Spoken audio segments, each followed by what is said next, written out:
అందరికీ నమస్కారం. గతంలో మనం చాలా నీతి కథల్లో చదువుకొని ఉంటాం. మేక తోలు కప్పుకున్న పులి, మేకవన్న పులి కథ అందరికి నీతి కథల్లో బాగా గుర్తుండే ఉంటుంది.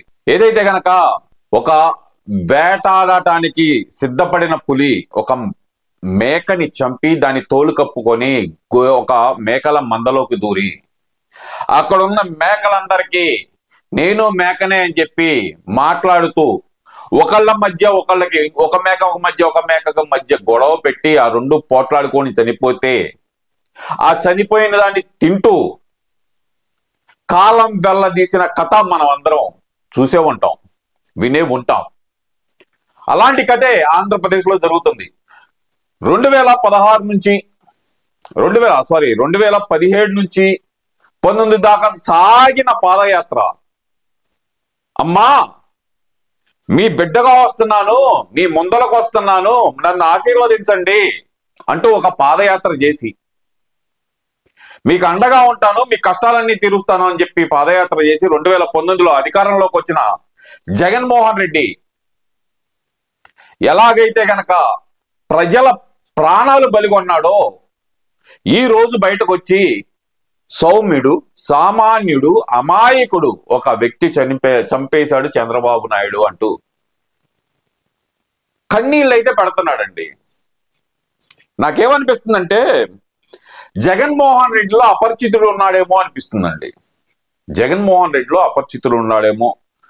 రామం ఒకడు, రెమో ఒకళ్ళు, అపరిచితుడు ఒకళ్ళు, ముగ్గురు 3 రూపాయలు ఉన్నాయి.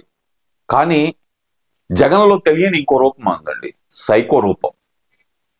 ఆ సైకో రూపం ఎప్పుడు బయటకు వస్తుందంటే కనుక ఎక్కడైనా సరే ఒక వ్యక్తి చనిపోతే అది తన పార్టీ వాడైతే ఎక్కడా లేని దాన్ని పార్టీ మైలేజ్ కోసం ఎలా వాడుకోవాలా అంటూ అకస్మాత్తుగా ఆ 4వ రూపం బయటకు వచ్చేసి మీడియా ముందరకు వాలిపోతా ఉంటారండి. నిజమే, పిన్నెల్లి గ్రామంలో ఒక దురదృష్టకరమైన సంఘటన జరిగింది. చనిపోయిన వ్యక్తి దళితుడే, చంపిన వ్యక్తి దళితుడే. కాకపోతే అక్కడ జరిగింది ఏంటంటే 2 పార్టీల వారు అవ్వటం.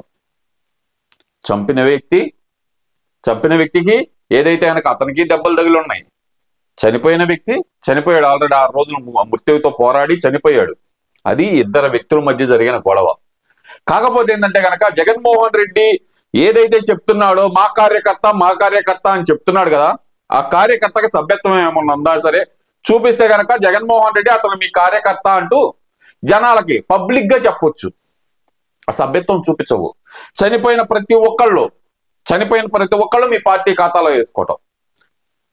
మరి ఈ విషయాలు మాట్లాడుతున్నావు కదా జగన్మోహన్ రెడ్డి, ఒక్కసారి ఆయన ఏం మాట్లాడుతున్నాడో ఆయన మాటల్లో వింటూ అయితే విశ్లేషణ అయితే చేద్దామండి. ఒకసారి మనం ఇది చివరి వరకు చూడండి, వీడియో కొంచెం లెంగ్త్ అయినా పర్లేదు.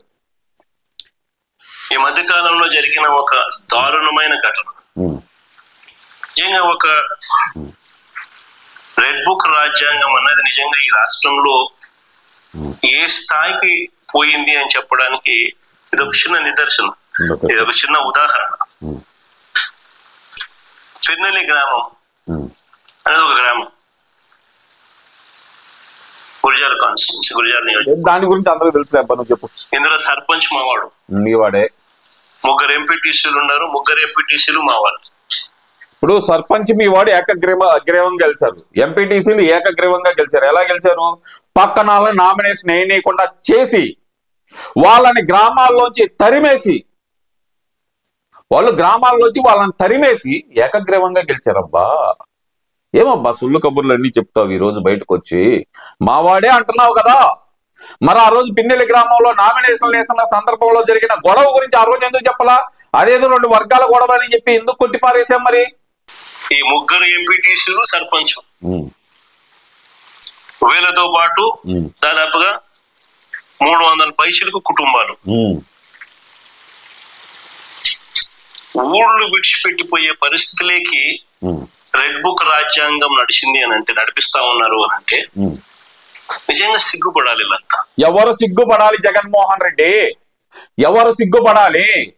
నువ్వు అధికారంలో ఉన్నప్పుడు రాజారెడ్డి రాజ్యాంగం, గొడ్డలి రాజ్యాంగం అమలు చేసి అదే పిన్నెల్లి గ్రామం నుంచి దాదాపు 250 కుటుంబాలు గుంటూరు వచ్చి తలదాచుకున్నాయి.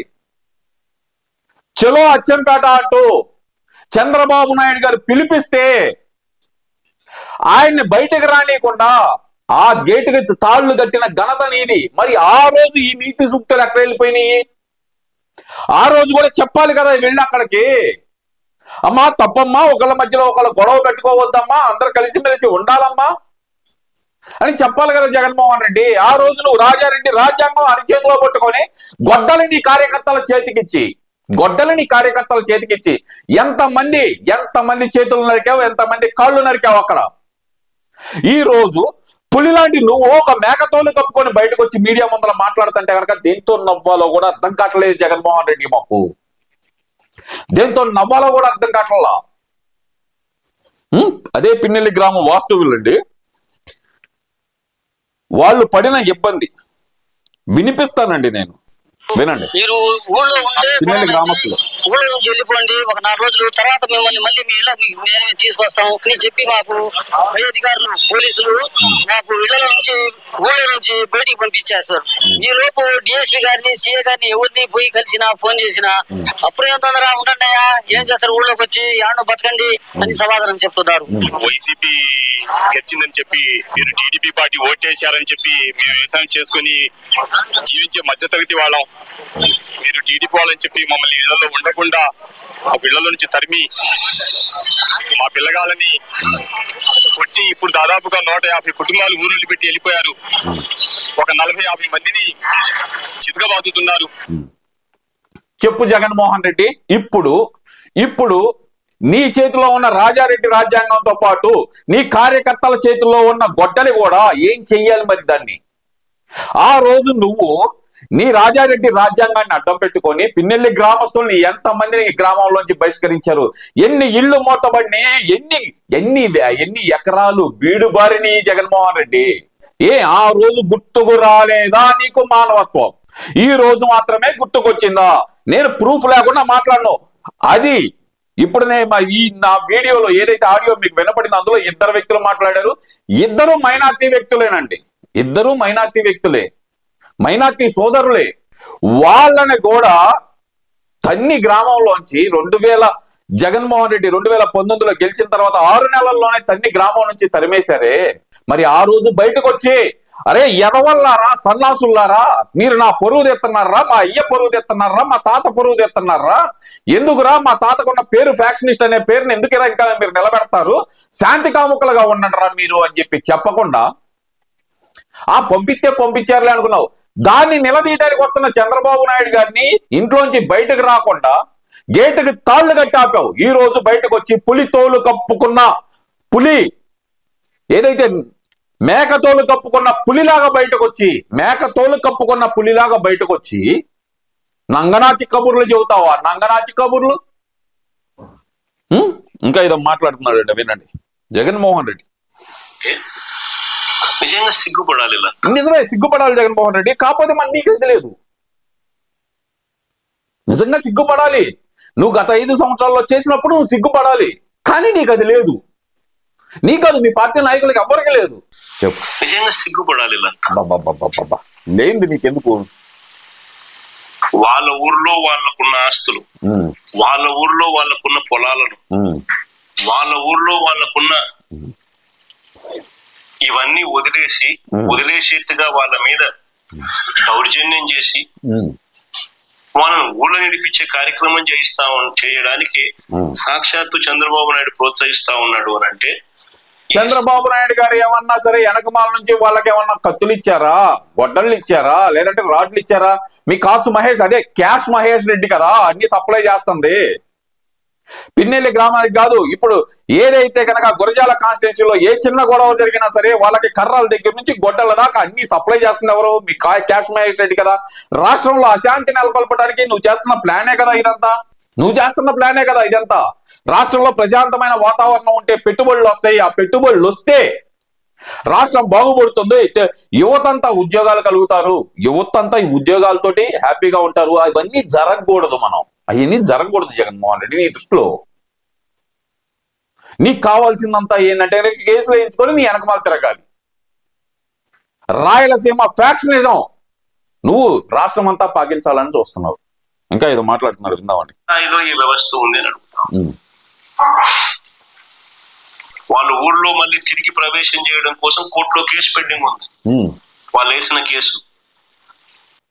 తెలుగుదేశం పార్టీకి సంబంధించిన కార్యకర్తలు, ఊరు వదిలిపెట్టి వెళ్ళిపోయిన కార్యకర్తలు ఊళ్ళోకి రావటానికి అప్పటి నీ హయాంలో పనిచేసిన ఒక ఎస్పీ ఏం మాట్లాడాడో ఆ బాధితుల మాటల్లోనే వినిపించి, ఆ తొందర ఏముంది రావటానికి, ఎక్కడ ఒక చోట బతకండి అన్నాడు. సరే, అదంతా అయిపోయి కోర్టులో వాళ్ళు యుద్ధం చేసి గెలిచి వచ్చి, సార్ ఇదిగోసారి మా కోర్టు తీర్పు వచ్చింది అంటే, మా దగ్గరికి ఇంకా ఫైండింగ్స్ రాలేదు, ఫైండింగ్స్ వచ్చిన తర్వాత పంపిస్తాను, అప్పటి వరకు మీరు ఎవరో గ్రామంలోకి వెళ్ళొద్దని చెప్పి ఆ రోజు నువ్వు నియమించిన అధికారి మాట్లాడినప్పుడు ఇదే కబుర్లు చెప్పాల్సింది, ఇదే సింపతి చూపించాల్సింది జగన్మోహన్ రెడ్డి.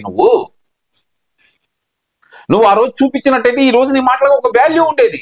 సిగ్గు లేదు అంటావు. ఆ రోజు మరి నీకుందా సిగ్గు?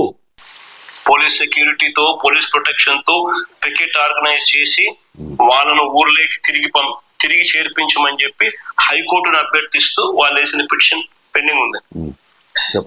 ఈ నేపథ్యంలో ఆ గ్రామంలో ఉన్న ఏదైతే వదిలేసి వచ్చిన వాళ్ళ ఇల్లును, ఆ ఇంటిని క్లీన్ చేసుకునేదానికి, ఆ ఇంటిని చూసుకునేదానికి ఒక దళితుడు, ఒక సామాన్యుడు, ఒక పేదవాడు, ఒక దళితుడు, ఒక సామాన్యుడు, ఒక పేదవాడు. వినండి, జగన్మోహన్ రెడ్డి దళితుల పట్ల ఉన్న ప్రేమ ఏంటో కూడా నేను వివరిస్తా. జగన్మోహన్ రెడ్డికి దళితుల మీద ఉన్న ప్రేమ కూడా వివరిస్తాను నేను. ఒక దళితుడు, ఒక సామాన్యుడు, ఒక పేదవాడా? చెప్పు. ఆయన భార్య తన ఇంటికి వెళ్ళి ఆ ఇల్లు చూసుకునే క్రమంలో అక్కడే ఆమె సిక్ అయి ఆ ఇంట్లోనే ఆమె ఉండిపోతే, భార్య సిక్ అయింది అని చెప్పి చూడడానికి ఈ పేదవాడు, ఈ దళితుడు, ఈ సామాన్యుడు, పాపం ఈ కార్యకర్త చూడడానికి పోయినాడు భార్యను. పోతే ఇప్పుడు జగన్మోహన్ రెడ్డి మాటలు ఎలా ఉంటాయంటే గనక సింపతి కొట్టేయటానికి మాత్రం ముందలుంటాడండి. ఒక దళితుడు, ఒక సామాన్యుడు, ఒక పేదవాడు. కిరణ్ గుర్తున్నాడా నీకు? జగన్మోహన్ రెడ్డి మందు రేట్లు ఎందుకు పెరిగినాయి అని ప్రశ్నించిన కిరణ్ గుర్తున్నాడా నీకు? జగన్మోహన్ రెడ్డి తెల్లారేసరికి బావిలో శవమై తేలాడే. అతను ఒక దళితుడే, ఒక సామాన్యుడే, ఒక పేదవాడే. ఎవరైతే గనక నాకు మాస్క్ కావాలి అని అడిగారు చూడు, డాక్టర్ సుధాకర్, అతను సామాన్యుడే, ఒక దళితుడే, ఒక మధ్య తరగతి వాడే. ఒక దళితుడే, ఒక సామాన్యుడే, ఒక మధ్య తరగతి వాడే. అతన్ని కూడా చంపి మీరు చేసిన హెరాస్మెంట్కి అతను చనిపోయాడు. మరి ఆ రోజు ఏమైంది? ఈ ఒక దళితుడు, ఒక సామాన్యుడు, ఒక పేదవాడు, ఈ మాట ఆ రోజు ఎందుకు రాలేదు? సరే, ఇవన్నీ పక్కన పెడితే గనక అత్యంత క్రూరంగా మీ ఎమ్మెల్సీ అనంతబాబు నేనే చంపాను అని చెప్పి కాలర్ ఎగరేసి మరీ చెప్పాడు పోలీసుల ముందర. ఏం చేశాడు? కాలర్ ఎగరేసి మరీ చెప్పాడు. డ్రైవర్ సుబ్రహ్మణ్యం ఏమైంది? అతను ఒక దళితుడే, ఒక సామాన్యుడే, ఒక పేదవాడే. పైపెచ్చు అతని భార్య ఆ రోజు నిండు గర్భిణి. ఏం చేసావు వాణ్ణి? దిక్కుదివానం లేదు, నువ్వు ఆ రోజు మాట్లాడలా. పైపెచ్చు సస్పెండ్ చేశామని చెప్పి ఒక ప్రకటన రిలీజ్ చేసి వైజాగ్ వెళ్ళిన ప్రతిసారి నీ కార్ వ్యాన్ లోకి ఎవరిని రానియు, కానీ అనంతబాబు నీ కార్ వ్యాన్ లోకి దర్జాగా వచ్చాడు. ఏది ఒక దళితుడిని చంపి డోర్ డెలివరీ చేసిన వ్యక్తి, కాలర్ ఎగరేసుకుంటా చెప్పిన వ్యక్తి నీ కార్ వ్యాన్ లోకి వచ్చాడు. సరే, అవన్నీ ఓకే. ఈ రోజు గుర్తొచ్చారా పేదలు? మరి ఇక్కడ చంద్రయ్య ఏం చేశాడయ్యా? ఒక సామాన్య రైతు. చంద్రబాబుని అభిమానించడం అతను చేసిన తప్ప, ఎన్టీఆర్ గారిని అభిమానించడం అతను చేసిన తప్ప? ఏది అతను చేసిన తప్పు? మెడ మీద కత్తి పెట్టి పర్రా కోసారే, ఆ రోజు ఆ కత్తి నువ్వేగా ఇచ్చి పంపించింది వాళ్ళకి జగన్మోహన్ రెడ్డి. అతను ఒక బీసీ సామాజిక వర్గము బిడ్డ, అతను సామాన్యుడే, అతను పేదవాడే. ఏమైంది? చంపేశారే. నందం సుబ్బయ్య గుర్తుందా? మీ ఇసుక దందాలకి వ్యతిరేకించిన ఒక బీసీ బిడ్డ అత్యంత కిరాతకంగా వెంటబడి వేటాడి నరికి నరికి చంపారే, అతను పేదవాడే, సామాన్యుడే. మరి ఆ రోజు మాట్లాడటానికి ఎక్కడికి పోయావు జగన్మోహన్ రెడ్డి? ఈ రోజు పులి లాంటి నువ్వు మేకతోలు కప్పుకొని మళ్ళీ మీడియా ముందరకు వచ్చి ఒక బిల్డప్లు ఇవ్వటం. ఈ రోజు సామాన్యుడు సామాన్యుడు సామాన్యుడు అనుకుంటే ఒక బిల్డప్ ఇవ్వటం ఎందుకు? ఒకవైపు ఈడీ అక్కడ విజయసాయి రెడ్డి గారిని ప్రశ్నిస్తుంది. ఈడీ విజయసాయి రెడ్డి గారిని ప్రశ్నిస్తుంటే అది బయటకు రాకుండా ఉండటానికి నీ ప్రెస్ మీట్ పెట్టి నీ నీలి మీడియాకి, నీ కూలి మీడియాకి, నీ పేటిఎం బ్యాచ్ కి ఒక స్టఫ్ కావాలి కాబట్టి దాదాపు 3 గంటల సేపు రికార్డు చేసి గంట సేపు లైవ్ అని చెప్పి బయటకు వదిలి 3 గంటల్లో 2 గంటలు ఎడిట్ చేసి బయటకు వదిలేవు. అది నీ పరిస్థితి. మరి ఆ రోజు నువ్వు మాట్లాడినట్టయితే కనుక ఈ రోజు నీ వెనక మళ్ళీ ఎంతో మంది సపోర్ట్ వచ్చేవాళ్ళు. ఆ పిన్నెల్లి గ్రామంలో ఆ సంఘటన జరిగేదే కాదు. అరే ఎవరిని వదిలిపెట్టావు అయ్యా? ఎస్సీ ఎస్టీ బీసీ మైనార్టీ ఎవరిని వదిలిపెట్టావు? ఆఖరికి ఓసీల్లో కూడా కమ్మ అని ఉంటే గనక వాడు కమ్మవాడైతే గనక అది ఏ క్యాడర్ లో ఉన్నా సరే వాడి కీళ్ళెర కొట్టావే మరి నువ్వు. అంటే కమ్మ వాళ్ళందరూ బలిసినాళ్ళని ఒకే ఉద్దేశంతో అందులో కూడా ఉన్నారు, పేదలు ఉన్నారు, నిరుపేదలు ఉన్నారు, సామాన్యులు ఉన్నారు. ఎస్సీ ఎస్టీ బీసీ మైనార్టీలు ఏ వర్గాన్ని వదిలిపెట్టావు? మళ్ళీ ఇప్పుడు వస్తున్నావు ఏమంటున్నావు? సంవత్సరంన్నర తర్వాత బయటకు వస్తావు. సంవత్సరంన్నర తర్వాత నువ్వు బయటకు వచ్చి మోకాళ్ళ యాత్ర కాదు, పాదయాత్ర కాదు, పొర్లు దండాల యాత్ర పెట్టిన జగన్మోహన్ రెడ్డి ఓపెన్ ఛాలెంజ్ చేస్తున్నా. నువ్వు రాష్ట్రం మొత్తం పొర్లు దండాల యాత్ర పెట్టినా సరే నువ్వు మళ్ళీ అధికారంలోకి వచ్చేది లేదు. ఇది ఏం చేస్తున్నావు నువ్వు? అసలుకి ఒక 2 వ్యక్తుల మధ్య జరిగిన గొడవని నీ రాజకీయం కోసం చలిమంట, నీ రాజకీయ చలిమంట కోసం దాన్ని చితి మీద పెట్రోల్ పోసే పనిలోనే ఉండవు, అగ్గి రాజేసే పనిలోనే ఉన్నావు. నువ్వు చేసినవన్నీ ఇన్ని ఉన్నాయి. అరే అదే పల్నాడు జిల్లాలో నాకు మంచినీళ్ళు అవుతున్నాయి అయ్యా అని చెప్పి మంచినీళ్ళు పట్టుకోవడానికి వచ్చిన ఒక దళిత మహిళని ట్రాక్టర్ పెట్టి కిరాతకంగా తొక్కిచ్చారే. మరి ఆ రోజు ఆ మహిళ కూడా ఒక దళితురాలే కదా, సామాన్యురాలే కదా, నిరుపేదే కదా.